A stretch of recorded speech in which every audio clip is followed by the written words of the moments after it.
Okay, let's get started. So happy to have you all here this morning. We've got a good group here at the Friendly House, and I'm kind of amazed at the number of people that are attending over Zoom this morning. HGP believes strongly in freedom of speech, but I must state that the views expressed by myself, today's reader, today's speaker, HGP members, and our guests at today's meeting are not the official views of the Humanists of Greater Portland. I will be, for those of you who are new to HGP who would like to introduce themselves towards the end of the meeting, uh, you'll have an opportunity to introduce yourself, tell us a little bit about yourself and how you found out about us. And the folks that are on Zoom, you'll simply type your name in chat if you want to be introduced. Humanism is a non-theist philosophy informed by science, inspired by art, and motivated by compassion. Humanists strive to lead meaningful and ethical lives. We use reason and empathy to guide our decisions and actions and strive to live meaningful lives because we honor the fact that this is the only life of which we are certain. As humanists, we affirm the dignity and worth of all people. We do this not only to acknowledge all that humans have accomplished in the arts and science and humanities, but also simply for the possibility for peace and well-being when people cooperate and interact with respect for one another. Our reader this morning is our leader, our president, Ann Henderson, and she will be she always does a great reading. We're looking forward to that, Ann. Hey, Miss Ann. Hello, everybody. Can you hear me now? Yes, you can. Yeah. Okay. I'm going to do two poems about immigration. It's important to us now and always. And this one is I Am Migration by Ben Jacks. I am migration. I am immigrant. I am refugee. I am job seeker. I am diaspora. I have crossed rivers, borders, oceans, deserts, mountains, in planes, trains, trucks, on foot. I have left family behind. I have known war, persecution, poverty, prejudice, alienation, detention, or lack of opportunity. Yet here I am. I am your waitstaff, cook, caterer, dishwasher, grocer, Uber driver, pizza deliverer, mechanic, meat packer, gardener, farm worker, house cleaner, floor sander, bricklayer, manicurist, hairstylist, childcare worker, nursing home aide, nurse, doctor, technician, IT therapist, technician, IT programmer, IT engineer, artist, musician, poet. You'd be surprised at what I know and what I can do. I know big airports and small apartments, bodegas and shopping malls, subways and turnpikes. I am a renter, homeowner, shopkeeper, entrepreneur. I am building, I am planting, I am learning. I'm speaking a new language. I am missing loved ones. I am making new friends. I am migration. I am immigrant. I am your neighbor. I am your friend. Oh, man. That was really good. Now, this one is Deportee, and it's called Plane Wreck in Los Gatos. It's a song about the deaths of 28 migrant farm workers in a plane crash in 1948 that Woody Guthrie wrote about in 1961. The workers were part of the Bracero program, whereby Mexican workers could come to the U.S. and work and then be returned to Mexico after the work is done. No longer a program now. Anyway, the crops are all in and the peaches are rotting. The oranges piled in their creosote dumps. They're flying them back to the Mexican border to pay all their money to wade back again. Goodbye to my Juan. Goodbye, Rosalita. Adios, mis amigos. Jesus y Maria. You won't have your names when you ride the big plane. All they will call you will be deportees. My father's own father, he waded that river. They took all the money he made in his life. My brothers and sisters came working the fruit trees, and they rode the truck till they took them down and died. Some of us are illegal and some are not wanted.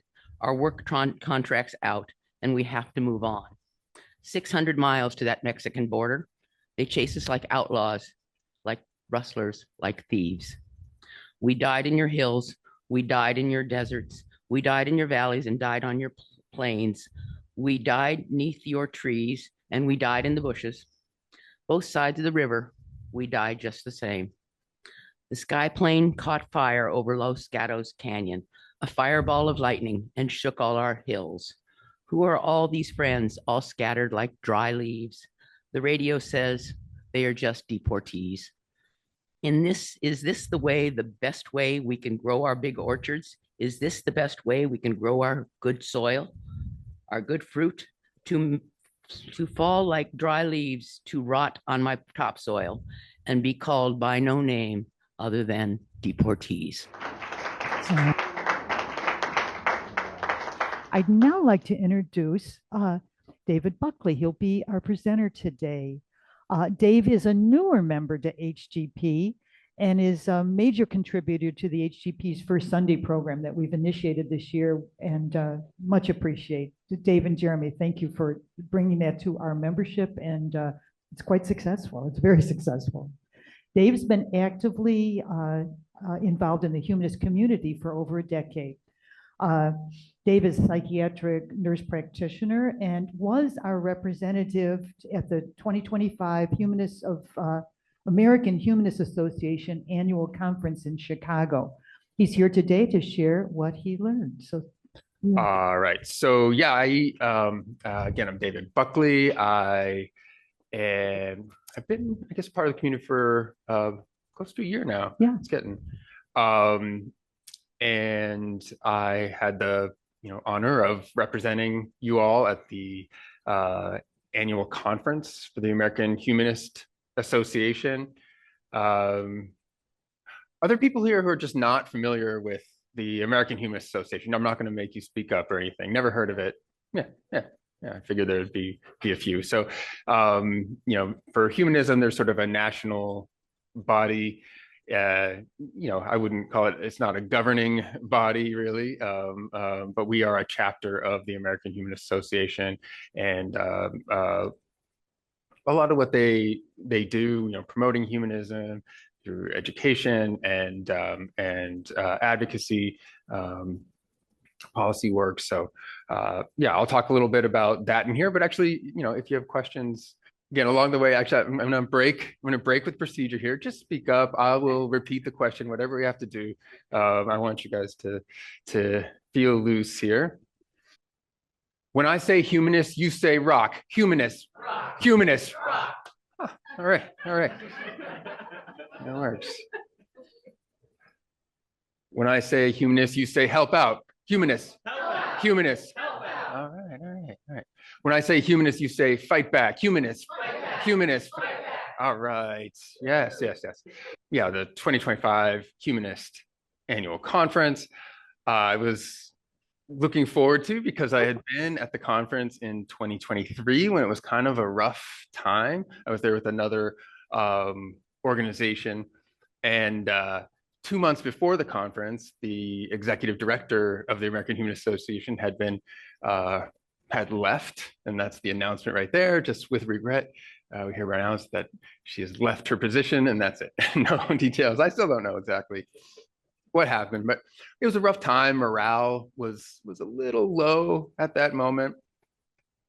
Might have also been low to some degree based on location. That was in Denver, kind of on the outskirts. Yes, that's a couch by the freeway in front of the hotel.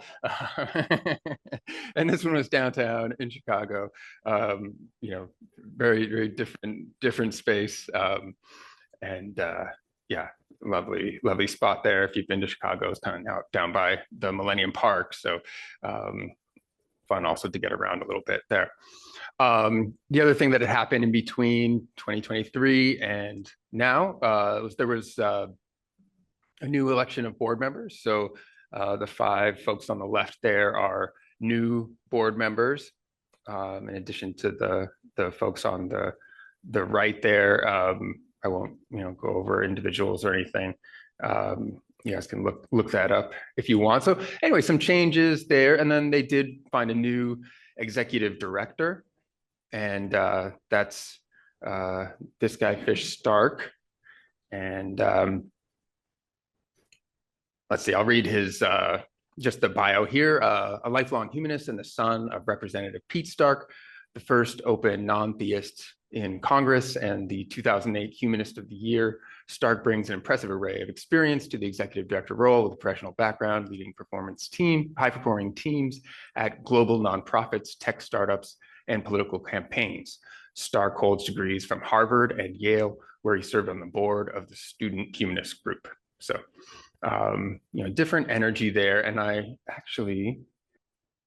Planes are falling out of the goddamn sky. A bunch of 23-year-old neo-Nazis have your social security number, and eggs are $8 a carton. But don't worry, Donald Trump is deeply committed to his DEI agenda: discrimination, embezzlement, and indoctrination. It is week 3 of Trump's war on the American founders, trying to dismantle the separation of powers and separation of church and state. Here's what we're tracking and something that you can do to help. So yesterday, Donald Trump rambled his way through the National Prayer Breakfast. He talked about how it was impossible for people to be happy without religion, how, in fact, we were bringing religion back to the United States, which is a Christian country, and he announced the creation of a, quote, anti-Christian bias task force. Is this anti-Christian bias in the room with us right now? Like, look, don't get me wrong. There are places around the world where Christians are oppressed, but the United States isn't one of them. This is a transparent ploy to try and silence and bully anyone who has a criticism of the Trump administration's attempts to encode radical right-wing Christian doctrine into our laws and force religious law on other people in this country. Now, we're seeing people who are already fired up about this and ready to fight back. We're going to be monitoring the activities of this so-called task force. And this year we worked with FFRF, Interfaith Alliance, and we helped catalyze one of the strongest reactions against the National Prayer Breakfast that I've seen in a long time. The other thing that Donald Trump did last Friday was sign the Ending Radical Indoctrination in K-12 Schooling executive order. Now, this executive order is bad on its face. It's bad to put gag orders on teachers. It's bad to try and shut down programs that prevent LGBT kids from getting bullied, which no American wants. And it's especially bad for Trump to say that the only correct version of American history is his version and try to shut down any discussion of America's past that he doesn't feel is appropriately patriotic. But here's the real issue. This is the start of what they intend to do. You start by telling teachers what they can't say, and then you move to putting words in their mouths. And if you don't need to look any further than Oklahoma and Louisiana to see what his cronies want, which is explicit right-wing Christian religious instruction in public schools funded by taxpayer dollars. Look, what we need to do is make this difficult for them. We need to slow down, gum up the works as much as possible, and make sure that we have a full-throated defense of separation in church and state. So we are working with our national partners who care about civil rights and education, and we've got a template letter. Check out the link below that any concerned parent or concerned citizen can send to school principals. Okay, I'll stop that there. Yeah, as you can see, like oh, yes, jump. Oh, sorry, that was Fish Stark, who I just mentioned. Yeah, just a little more informal look there. But yeah, a different sort of energy. Yeah, a good energy. So he started off the conference. Let me get back to my other spot here. So he kicked off the conference. Yeah. Talking about the history of one more thing here, excuse me.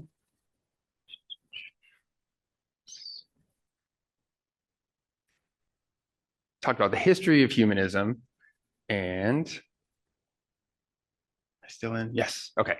And humanists who have been involved in some of the history of the country, from Thomas Paine to Frederick Douglass to Margaret Sanger, some of these folks who are skeptics, humanists, non-theists, and who have taken part and made a big contribution to the country. And he's suggesting that it's time for us to continue to step up and bring new ideas and efforts to the current moment.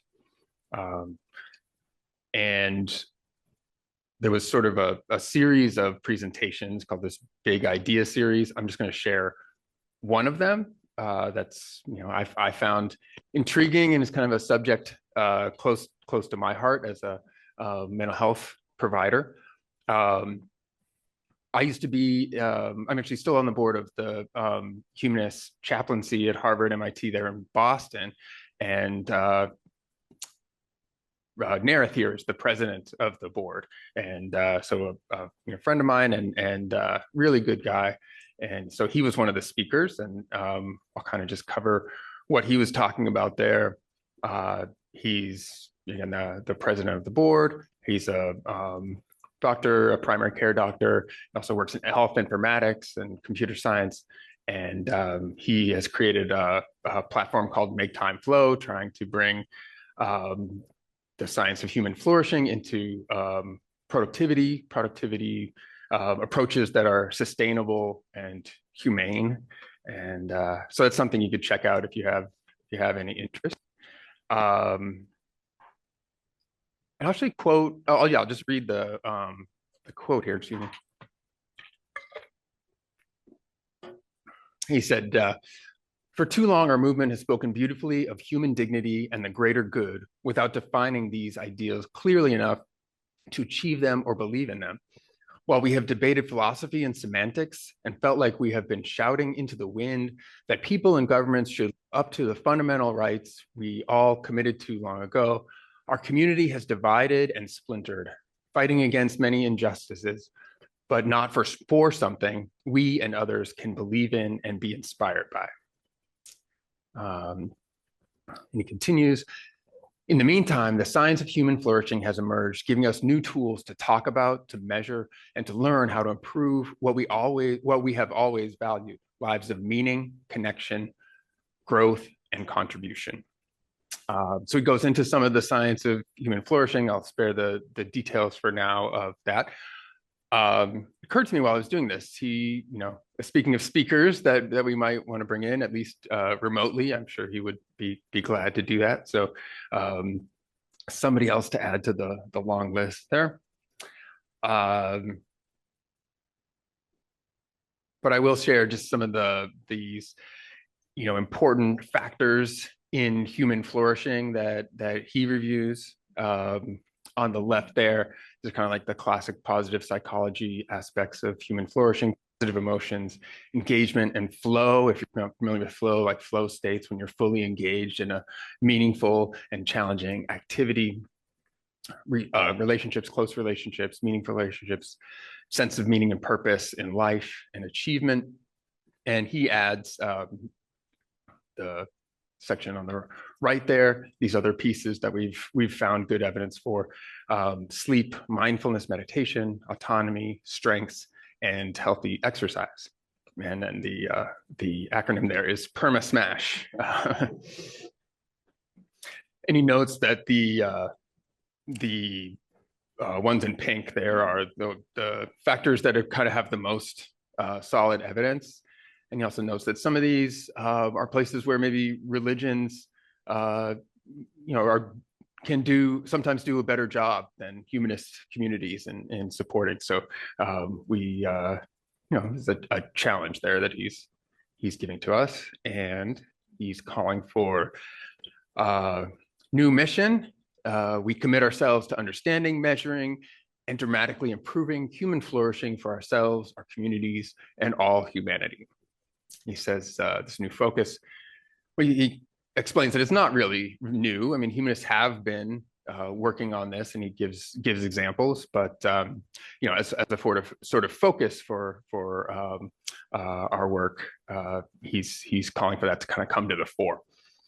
He says this is urgent because artificial intelligence will soon reshape every aspect of human life, and we must ensure that it serves genuine human flourishing rather than shallow proxies, such as just simply GDP.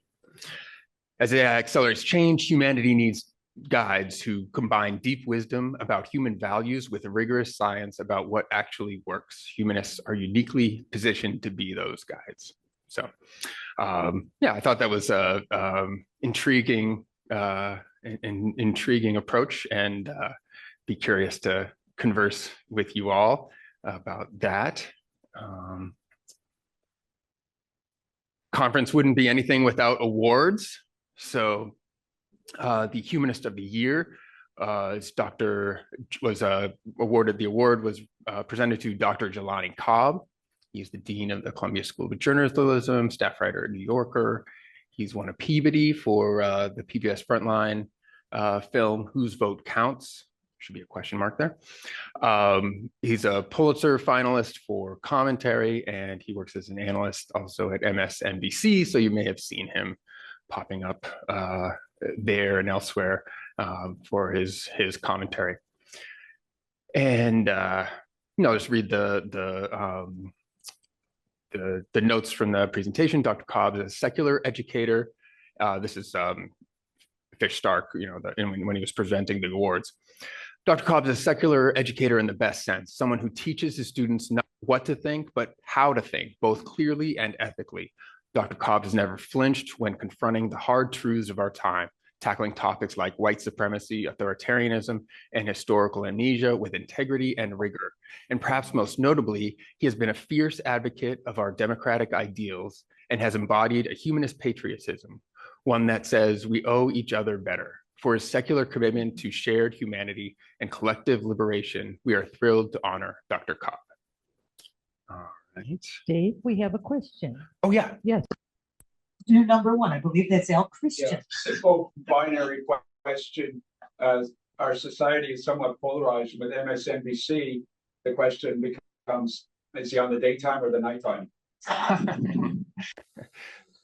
The question was, I don't have free. Okay, good job. You're on it, Dave.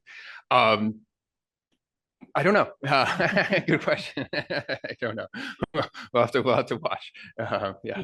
You gotta watch Al's questions, Dave. He's always throwing. I know. At least it was a short one. That's It was a short one. Thank you. Another award went to that's interesting to share. Went to the Emerging Volunteer Award. Went to Elizabeth Hegwood, I believe her name is. In 2024. So just kind of in the late last year, she rebooted the Biloxi AHA chapter, also known as Gulf Coast Humanists, that had been shuttered since 2016. 6 months later, she had over 90 regular attendees. They were doing service and fundraising projects serving trans and immigrant populations. They were partnering with other local organizations, and they were, speaking of MSNBC, were twice featured on the Rachel Maddow show. So a lot going and something interesting to check out there. There's a couple bits from their website, and as we look at updating our website, we can kind of look around and see what's out there. I think they used a free setup. Can't remember which one now, but anyway, yeah, we're on that too. Next up, the Religious Liberty Award went to Megan Hunt, who is a Nebraska state senator in the 8th district in Omaha, Nebraska. One of the things she said that caught me, the reason we have the problems we have in this country, whether we're talking about Congress or we're talking about city council, is because good people don't run. I've got to say, yeah, she's the first openly LGBT person elected to the Nebraska state legislature. She's a strong supporter of abortion and LGBT rights, and a member of Democratic Socialists of America. So that was cool. Yeah. Mm-hmm. I can say Yes. A Religious Liberty Award, what does that mean? For I think it's like for promoting like separation of church and state. So like I'd have to look back at the criteria for the award, but She's done something that would help separate church and state. yeah. Yeah, you're right. I don't have the specific like what exactly she did that I know she has. I know just generally that she has pushed back on some of the legislation coming through Nebraska that is trying to enforce Christian nationalism and some of the those policies, and including abortion rights and such. So yeah, somebody worth looking up and checking out. She's a very good speaker. I don't, her shirt there says, "I'm not a women's health doctor. I just play one in the legislature." Yeah. But I saw, does anybody know Grey's Anatomy? Is there a Megan Hunt on that show? There was something about that I saw when I was searching, but I think there's more to it maybe. And then the Humanist Media Award went to Hemant Mehta. If you haven't heard of him, he's known as the Friendly Atheist. He has a Friendly Atheist longstanding blog, and he does the Friendly Atheist podcast. He's an author. He wrote "I Sold My Soul" on eBay and the Young Atheist Survival Guide. He also writes for the On Faith column for the Washington Post. In his acceptance speech, he talked about how the right and the religious right has supported content creators, and that's some of how they've gotten so much influence with, started to get so much influence with younger folks. So he's, challenging us. He said, if one of the goals of the American Humanist Association is to spread humanism and humanist values, then we as an organization need to invest in people who are already doing that work well, who have built their own audience, who have shown they are super creative, but who spend so much of their time trying to make ends meet. He also noted, though, that we are doing some of that. The AHA is doing some of that. One of the other talks was called Going Viral, how young people are thinking about humanism and skepticism. So they highlighted some of the younger folks at the conference, including, just to note, there were 4 summer interns with the AHA working on different projects, from policy to education, and I'll come back to some of those pieces that they were working on. Let's see, and so I'll actually share. How are we doing on time? We're fine, Dave. Go right ahead. Okay. I'll share a couple short clips from them. But in general, there was also talk about, I guess this comes from different parts of the conference, but a lot of ways to engage youth and some of the ideas, just to share those while we're on the topic. Some of the things that stood out, people have found that action on certain issues really gets younger people involved, such as abortion rights. They suggested offering trainings for younger people to help them get involved in advocacy, mentorship, and even using spaces where younger people hang out. So, some ideas for us to think about.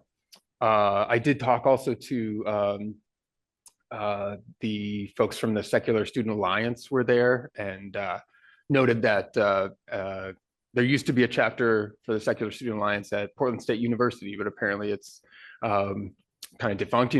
As people move through and leadership changes, it can be hard, but they are interested in trying to help restart that, and would be interested in our engagement there too. So just something else to note. And I will share a couple of these videos from the content creators that are there, who have been getting some support from the AHA, and seem to be working with some of them ongoing.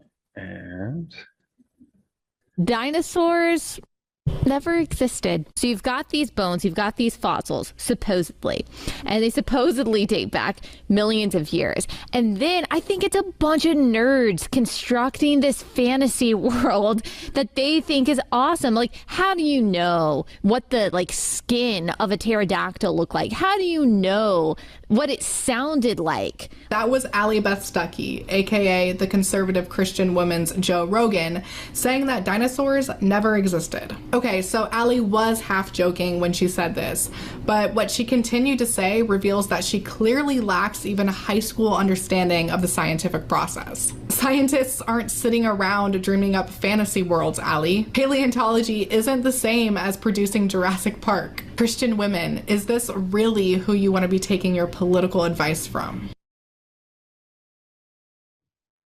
Who are atheist or agnostic. Yeah, you have the Bible Belt here like you would imagine, but then there's South Dakota, just an island of loving the Lord. It seems like Texas is the most atheist or agnostic state out of everything in the Bible Belt, which might surprise some people, especially because the GOP here is quite literally a Christian party now, but we have big cities. I mean, Dallas, Fort Worth, Austin, where I am, Houston, San Antonio. There's a lot of secular people there, so that's not that surprising, actually. You have New Hampshire and Vermont as the runners-up, but then Oregon. Oregon is apparently the most atheist or agnostic state. Is it just Portland? Is it just Portland that does that? Let's see what percentage of the state is just Portland. Oh, wow. Okay. Apparently 47% of Oregon's entire population resides within the Portland metropolitan area. That's Wikipedia, at least. I guess that makes sense. As of 2022, the population is 666. That's incredibly appropriate. Good job, Portland. Share of each state who are atheist or agnostic. Yeah, you have the Bible Belt here like you would imagine, but then there's South Dakota, just an island of loving. So nice job, Portland. Yes. Yeah. He gets to get a shout out there.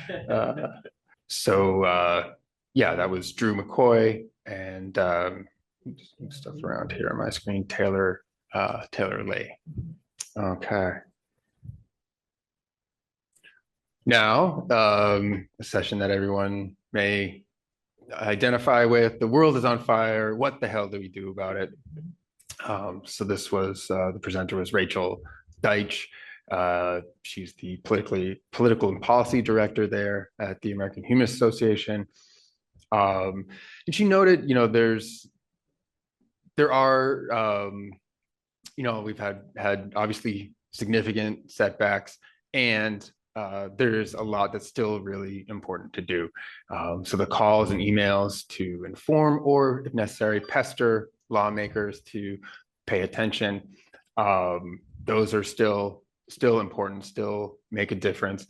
And she noted putting comments on legislation. So bad legislation is moving through, and yet we can slow things down. We can amplify, note there on her slide, monitor and amplify what's going on so that more people are informed, and the resources to to find this information, to get links to these the government sites where you can comment on the legislation and everything is on their website. That's the Center for Free Thought Equality. You can get there through the American Humanist Association website, but they're kind of the policy advocacy political action arm of the AHA. So she also noted, the importance of advocating at the state level, with in whatever ways we can. She noticed that a lot of state lawmakers have joined with our cause, that are identifying with the secular community.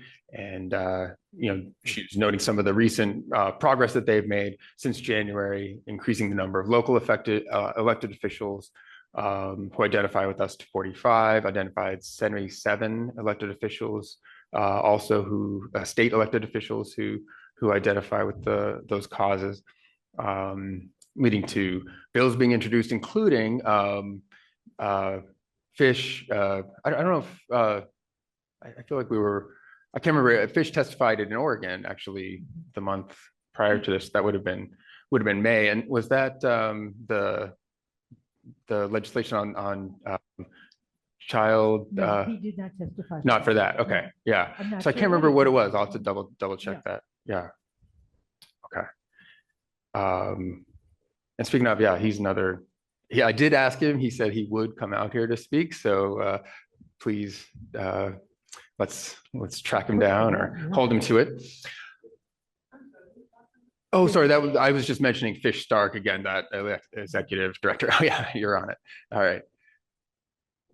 And then they've been working on building power in Congress, and so some of the new members there, and the Congressional Free Thought Caucus is kind of a group that advocates around some of these issues, and they apparently grew from 20 to 30 just since the beginning of the year, people joining in that work. So, there are some hopeful things going on, and we can kind of keep some of this progress going to push back most as effectively as we can, and then try to regain power as we go. So another session that some folks here had been interested in hearing more about. This a couple of groups, a couple of the AHA chapters that have been quite successful were sharing about some of the things that they have done to build communities of belonging, was the name of the session there. Humanist MN in Minneapolis is a group that I'm familiar with there. I spent some time in Minneapolis working with a congregation there that was a humanist congregation. And that might be part of what has helped for them. There's some overlap between the groups. There's sort of the Unitarian Universalist humanists who like the Sunday morning thing, and then the kind of more secular, maybe folks who aren't as interested in some of the ritual are more involved at Humanist NN, and both are very very vibrant there and in Minneapolis. One of the things they did that was interesting is they fundraised, and they were able to put up these billboards. So you see the picture there. This one says "Good without a God." Another one they put by the State House that was specifically speaking to opposing Christian nationalism, which of course was on the rise. And apparently a lot of people just saw the billboards and got interested and said, what's humanism? And realized they agreed with it. And they've got a bunch of new members and very active members that way. You can see there are no Sunday activities for them. Most of their stuff is on like Saturday afternoons, so just noting, and in the evenings and such. So some of the breaking out of the typical time slots, and other people being available, and a very, very vibrant community. But it is volunteer based, and one of the new American Humanist Association board members was the president of their board. Oops, what happened there? Dave, yeah, thanks, Dave. So there's been some turnover, and that's one of the things, the challenges of organizations like ours, leadership changes, and a lot of work. So another model was Atheists United in Los Angeles. They're another, they're not officially a chapter. I think they're more of an affiliate. They grew out of American Atheists, but kind of broke off. And on the left there is Evan Clark, who spoke and shared about his experience there. Now, he's a paid staff person. Yeah, he's also a board member of the American Humanist Association. Yeah, and he's the executive director at Atheists United. And what he said, as far as how you make that transition to having a paid staff person is, he said, someone has to die. That's right. They had a bequest, and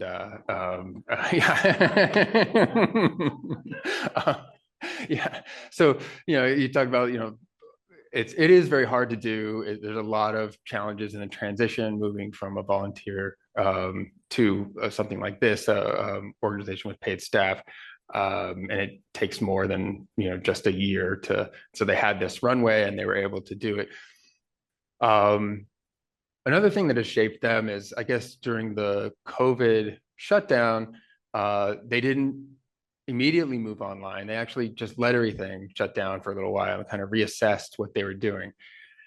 They had a lecture series going, During that time, it moved fully online, and now is a purely online program. And then they started just getting creative with their in-person activities. Of course, it helps to have have paid staff. And Evan talked about something he calls event stacking, where he just tried to figure out what the needs in the community are and just put as much of those things into a single event as he could. So what they've started doing is something called Science Sundays, Science Saturdays, whichever day it falls on, I guess, and bringing people together for community, but also going out into the into the LA area, doing things that help them engage with science and inspire them. They've also been doing these trips. He said the first one was to when he talked about this event stacking idea, people wanted to get together. They wanted to be in nature, and they wanted to do something related to science and the feelings of awe. They went to Joshua Tree, and they brought an astronomer with them who helped them kind of look out at the night sky. And apparently they've been doing regular stuff like that. This one coming up apparently is out to Pinnacles National Park. So they're doing this atheist adventure thing. So, some really creative stuff going on there. But the general theme of that was just like, thinking about the needs, inquiring about the needs. What are the needs of the community and the broader community that we can start to address and incorporate? So I'll just note here, I went to the American Humanist Association board meeting while I was there, and kind of interesting stuff. There's some new affiliates, just stuff that's cool to be aware of. Houston Oasis. I don't know if anybody's heard of Oasis. It's kind of like Sunday Assembly. If you've heard of Sunday Assembly, a more sort of church-like non-theist community. So Houston Oasis is now an affiliate as another organization called Secular Houston. There's a new group that joined from Trinidad and Tobago. It is the American Humanist Association, but some of the Canada, as far as I understand, has its own organization, but some other places that are kind of maybe a little more orphaned without a large organization to be a part of. So they are part of that now. Washington Ethical Society is another one of these older sort of non-theist groups, is Ethical Culture Society. And so Washington Ethical Society is an ethical culture society. It's also now affiliated with the Unitarian Universalists and now the American Humanist Association. So an interesting thing there. Also new chapters in Phoenix and Topeka. So that was cool to hear about. They talked about a bit, there are a number of things, of course, that they talked about, but one other, just something that was of interest to me. They have a building in DC that they're trying to figure out what to do with, and whether to sell or bring other things in there. And there was talk of like, can we make this more of like a humanist innovation space or something? So yeah, and they're working on a 10 Commitments workbook. If you haven't heard, the 10 Commitments is sort of a set of values that the folks doing education programs there at American Humanist Association have been trying to promote. So trying to make a workbook for kids. Actually, I forgot to note that there. So yeah, those are just some of the interesting pieces that caught me. Dave, we've got a question from Hank Robb from on the Zoom. Oh, please. Oh, yeah, and we're right on time. Right on Questions. time. Okay. So you're ready for questions then? Yeah. Yes, very good. So here at Friendly House, raise your hand if you would like to ask a question. I think we've had 2 questions already. We're probably on question number 3, which will be the first one to be asked. And then those of Zoom, put your name in chat and I will call on you. Let's start with Hank Robb. He's on Zoom. Yeah, I mean, a lot of what you talked about was one form of supernaturalism, which is theism, uh, monotheism or multitheism. But there's lots of forms of supernaturalism, whether it be crystals or uh, witchcraft or what have you. Do you get the sense that the organization stands for naturalism and as opposed to supernaturalism, or are they pretty much focused on this particular kind of theism, as that's the problem? Never mind all these other forms of supernaturalism. Yeah, I definitely had the sense that they were they were concerned about, yeah, all forms of supernaturalism. I would say, the sense that the threat from the sort of monotheist powers that be was maybe a little bit more of the focus. But I actually did have another on your point, Hank. If we're still good on time, yeah. I will share another video. It's kind of just a bonus here. I really like these video clips.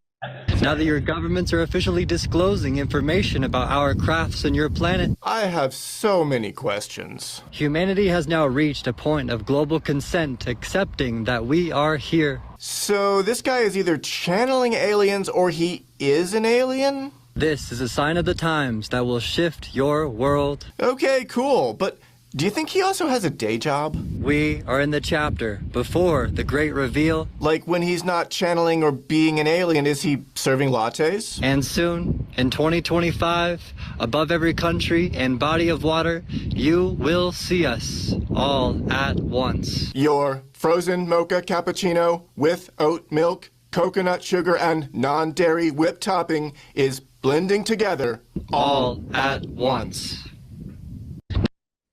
That was, I've lost I've lost names here again. His channel is Think This Through, and stop sharing and double check his name. But he gave one of the talks at the that I didn't cover at the conference, and it was about conspiracy theories. So he's someone who had been kind of taken into conspiracy theories for a while, and now he's working on videos to kind of help push back, debunk some of those things, such as alien invasions. There's a number. I think several people who've claimed to be current contemporary folks who claim to be Jesus and such things. So fun stuff. But yeah, give a good talk. More questions here at Friendly House. So how about questioner number 3? Dave, I think a few on Zoom didn't hear. So So I'll repeat the question. So it was, do we have? Does the American Humanist Association for the conferences have a continuing hybrid setup now that they're back in person? The answer is yes. As far as I know, that conference was hybrid, and it speaks to which I meant to say at the beginning is part of I think my purpose here and the purpose of going to the conference is to kind of connect us with the national organization, and I think it speaks to it's not always so connected, right? Not everybody knows kind of what's going on one place or the other, and so that's something we want to move towards. I was gonna, if we have time after questions and everything too, talk about like the Discord channel.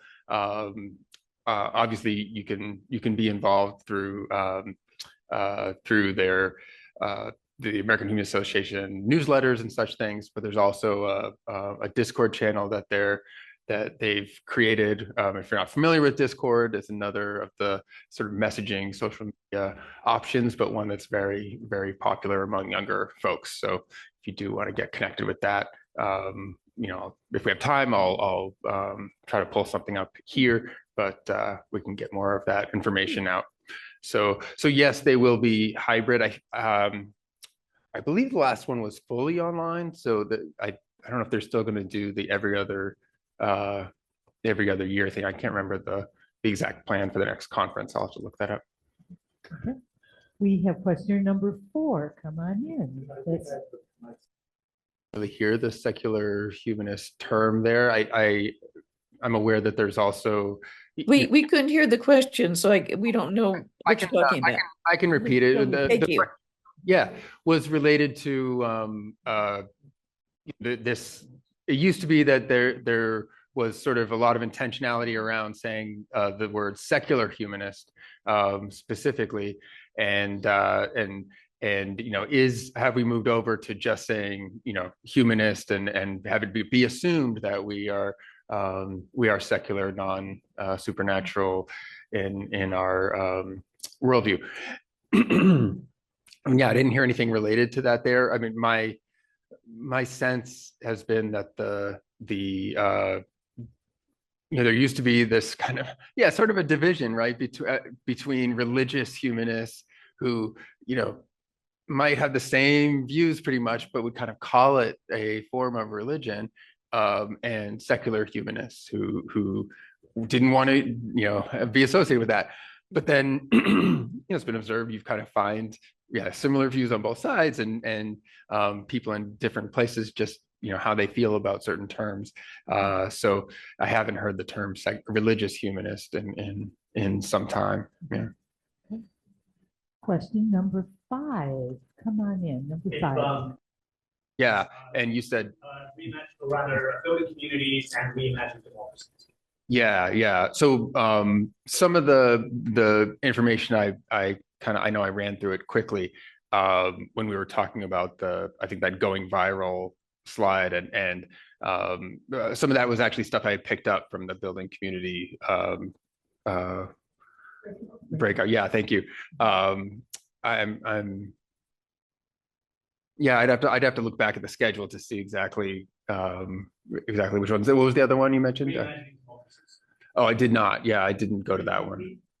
Oh, yeah. So it's about that. There was a session called Reimagining Democracies, which I didn't make it to, but I can check if there's. I have access to some of the recordings, so I could see if that's there. One of the other ones I went to was working with religious allies, and it's pretty much consensus that people are open to that. I think that's one of the. I would say one of the shifts that I've seen. I don't know if it's how accurate this is, just my perspective, but it seems like there's more openness to working with religious allies who share our liberal values and that support humanist causes. Many of them have similar feelings about maintaining church-state separation and towards Christian nationalism, and so kind of an increasing openness to work with those folks. Yeah. The ceiling lights apparently have gone up for the first time ever. Please. Will do. Okay. All right, we're at questioner number 6. Perfect, because that's what my question was. Okay. Oh, yeah. Religious allies, essentially, because that struck me. Just the atheists, okay, it feels great that we're among more like-minded thinkers here in Oregon, but the medium across the country is still only 10%.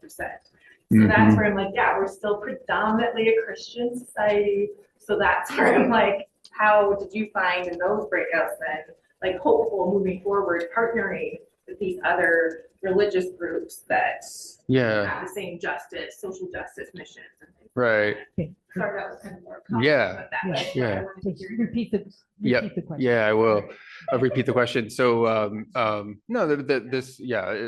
your question was also about working with religious allies, and sometimes there can be kind of an opposition to that, but we are still if we talk about people who are vocally humanists or atheists, that is a very small segment of the population. There are more and more nuns and ONES who don't claim a particular religious affiliation, and yet that's a very diverse group. And there are people, who will put none on a survey, no religious affiliation, and yet have lots of supernatural beliefs, and so may or may not identify with us. But I will say, like, I think and maybe there's I don't know what other people would think here. There's maybe to some degree a generational thing to it, because as the in more general in society, as the cultural power of religion has decreased, I do sense that younger folks are less concerned about religion and more concerned about the actual political effects of Christian nationalism, certainly, and just the right in general. And so working with religious allies to fight back on that makes sense. There's not as much of a sense of sort of cultural threat or dominance. Is my sense. Number 7. Yeah. Yes. How many people attended the conference? Oh, that's a good question. I don't have actual numbers. I mean, at some of the kind of main sessions, I would have said there were a couple hundred people. Well, it wasn't massive. There was an Indian wedding. There's a big hotel and conference center, and there was an Indian wedding that went on for like 3 days that I think was bigger than our conference. It was fun to watch. So it's not a massive event. Are there any other? I don't see any questions on chat. Any questions on the chat that people have? Oh, okay. Here's a question. Yeah, just curious, was there music the way we do our sort of first Sunday sessions? Do they have anything equivalent of that? Good question. You know what? They did have they did some a cappella gospel. So there's good point. I should have. There's like a secular gospel choir, and I should have. I'll have to look it up and send it out. That was actually quite nice. I'll have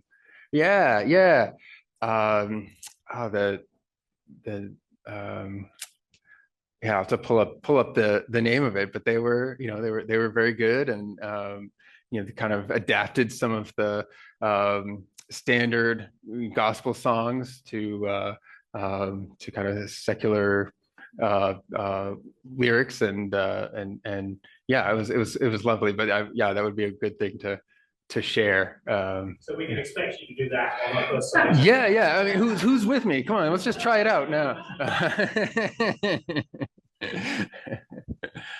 To make sure I'm on. Did you find, David, that we're ahead of the game, behind the game, right in the middle as far as an organization?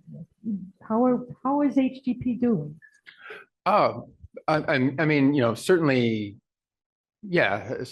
like doing great, right? We're meeting, we meet weekly, and a lot going on here. And I think there's stuff that we can learn from these other groups. But I think it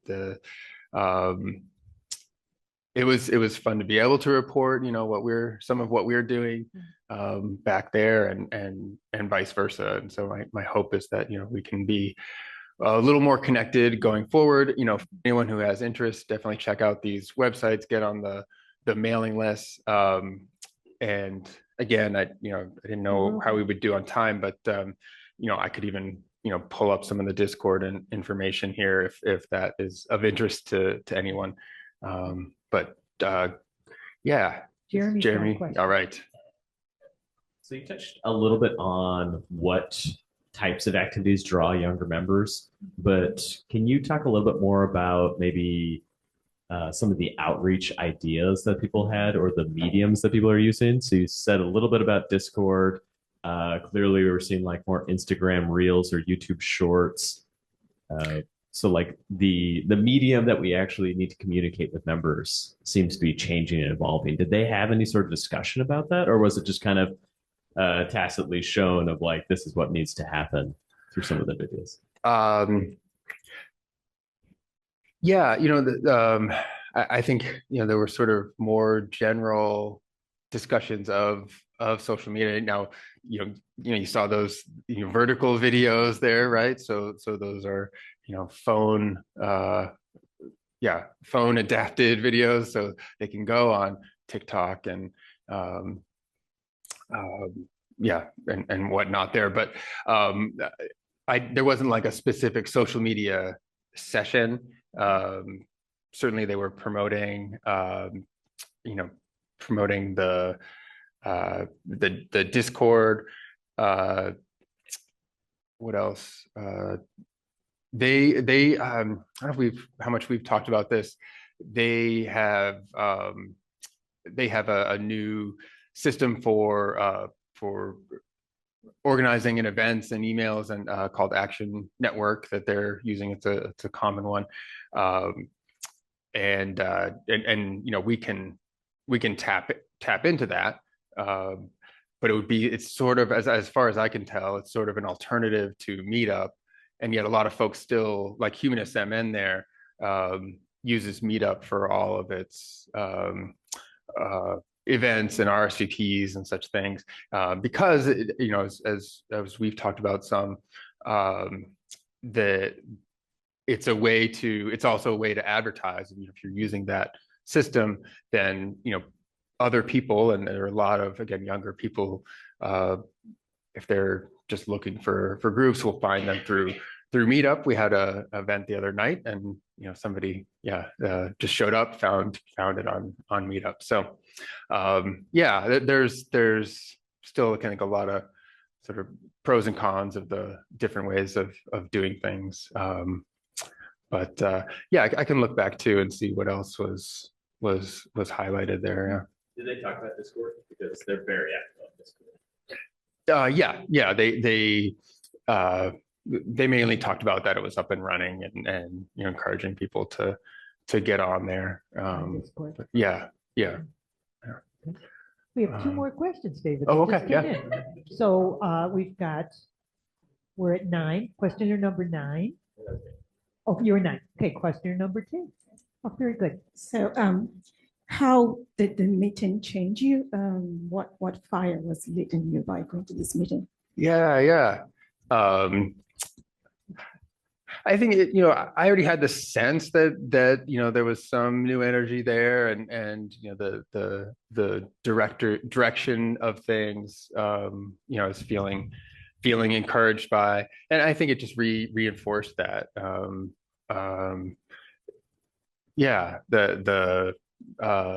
The sense that there's some momentum there that we can tap into, and that there's greater energy openness. So I think that was the biggest thing. I found it very encouraging to be there, and of note, anyone can go. There were some, especially some of the chapters that were closer by, like some of the folks I knew from Minneapolis who weren't necessarily speaking, were coming just to be there and to check it out, and so anyone can do that who wants to, of course, travel to Chicago or whatever, and I'm grateful that I got help to do that, and was able to be a representative. But if it's closer, if you have the means, anyone can go and take part in things. So, and I would again encourage you, if you're interested, to check it out. The more the more people involved and connected is, the better. Yeah. Thanks for going and being our representative. It's much appreciated. Thank you. Yeah. Thank you all again for helping me go, and it's fun to chat with you guys. Well, you've given us a few people to look into. Maybe they'll come and speak at a Sunday program. So that would be wonderful. Thank you.